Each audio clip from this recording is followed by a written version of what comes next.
ईश्वरः परमा कृष्ण सच्चिदानंद विग्रह अनादिरादिर्गोविन्दः सर्वकारणकारणम् चिन्तामणि प्रकर सत्म सुकल्प वृक्ष लक्षावृतेषु सुरभिरभिपालयन्तम् लक्ष्मी सहस्रशत संभ्रम सेव्यमानम् गोविन्दमादिपुरुषं तमहं भजामि वेणुं कणन्तमरविन्ददलायताक्षम् वरहावतं समसिताम्बुधसुन्दराङ्गम् कन्दर्पकोटिकमनीय विशेषशोभम् गोविन्दमादिपुरुषं तमहं भजामि आलोलचन्द्रकलसद्वनमाल्यवंशी रत्नाङ्गदं प्रणयकेलिकलाविलासं श्यामं त्रिभङ्गललितं नियतप्रकाशं गोविन्दमादिपुरुषं तमहं भजामि अङ्गानि यस्य सकलेन्द्रियवृत्तिमन्ति पश्यन्ति पान्ति कलयन्ति चिरं जगन्ति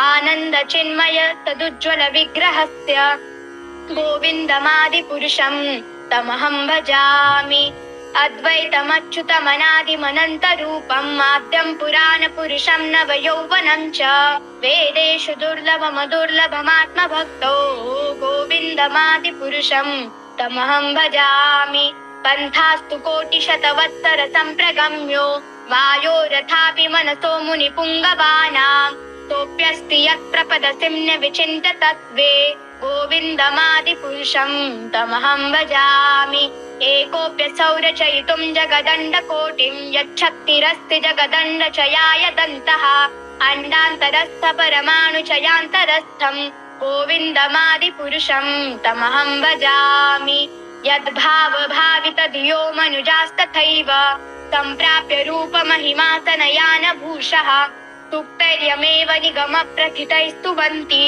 गोविन्दमादिपुरुषं तमहं भजामि आनन्दचिन्मय रसप्रतिभाविताभिस्ताभिर्य एव निजरूपतया कलाभिः गोलोक एव निवसत्यखिलात्मभूतो गोविन्दमादिपुरुषं तमहं भजामि प्रेमाञ्जनच्छुरितभक्तिविलोचनेन सन्ता सदैव हृदयेषु विलोकयन्ति यं श्यामसुन्दरमचिन्त्य गुणस्वरूपं गोविन्दमादिपुरुषं तमहं भजामि रामादिमूर्तिषु कलानि यमेन तिष्ठन् नानावतारमकरोद्भुवनेषु किन्तु कृष्णः स्वयं समभवत् परमः पुमान्यो गोविन्दमादिपुरुषं तमहं भजामि यस्य प्रभा प्रभवतो जगदण्डकोटि कोटिष्वशेषवसुधादिविभूतिभिन्नं तद्ब्रह्म निष्कलमनन्तमशेषभूतं गोविन्दमादिपुरुषं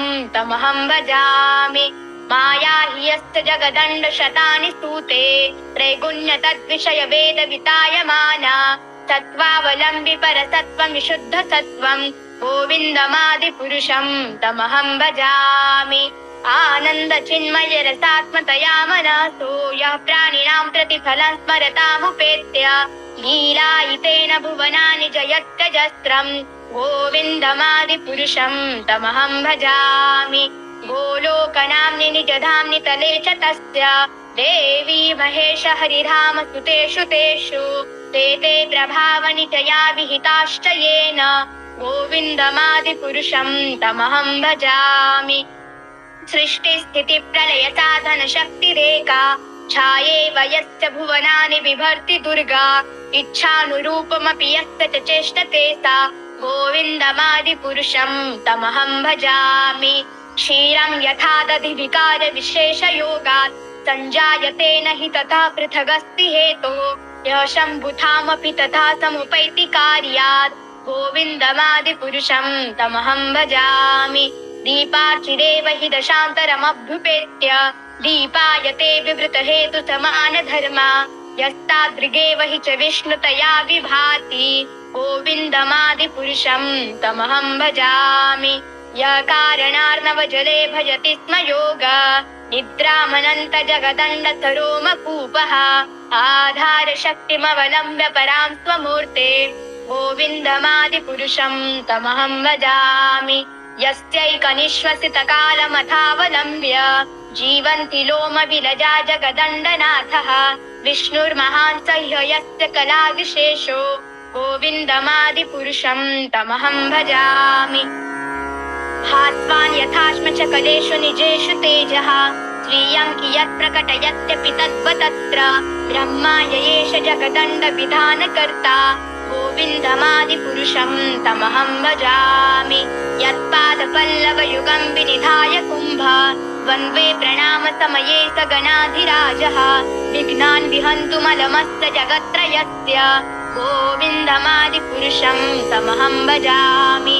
अग्निर्मही गगनमम्बुमरुद्रिषश्च कालस्तथात्म मनसीति जगत्त्रयानि यस्माद्भवन्ति विभवन्ति विशन्ति यं च गोविन्दमादिपुरुषं तमहं भजामि। यच्चक्षुरेष सविता सकलग्रहाणां राजा समस्तसुरमूर्तिरशेषतेजः यस्याज्ञया भ्रमति संहृतकालचक्रो गोविन्दमादिपुरुषं तमहं भजामि। धर्मोऽथ पापनिचया श्रुतयस्तपांसि ब्रह्मादिकीटपतगावधयश्च जीवः यद्वृत्तमात्रविभव प्रकटप्रभावा गोविन्दमादिपुरुषं तमहं भजामि। यस्त्विन्द्रगोपमतवेन्द्रमहोत्वकर्म बन्धानुरूपफलभाजनमातनोति कर्माणि निर्दहति किन्तु च भक्तिभाजा गोविन्दमादिपुरुषं तमहं भजामि। यं क्रोधकामसहजप्रणयादिभीति वात्सल्यमोहगुरुगौरवसेव्यभावैः सञ्चित्य तत्सदृशं तनुमापुरेते गोविन्दमादिपुरुषं तमहं भजामि।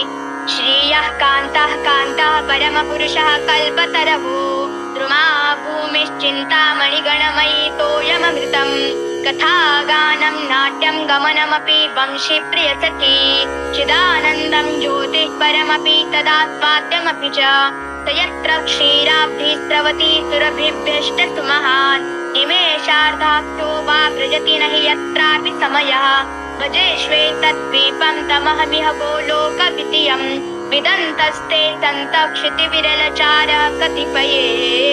हरे कृष्णा कृष्ण कृष्णा हरे हरे हरे राम राम राम हरे हरे हरे। थैंक यू कृष्णा प्रभु। हरे बोल।